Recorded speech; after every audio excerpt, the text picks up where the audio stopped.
কলাগুলো ছুলে নেব।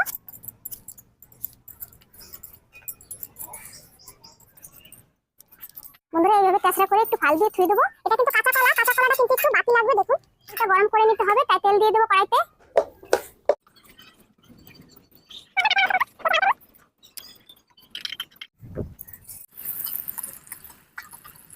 বন্ধুরা আমি এটা মিশ্রণ তৈরি করবো। এখানে আমি 1 চামচ লবণ নিয়েছি, চামচ হলুদ গুঁড়ো, তেল দিয়ে আমি মিশ্রণটাকে গলিয়ে নেব। আমি রাখা মিশ্রণটা তেলের ভিতর দিয়ে দেবো।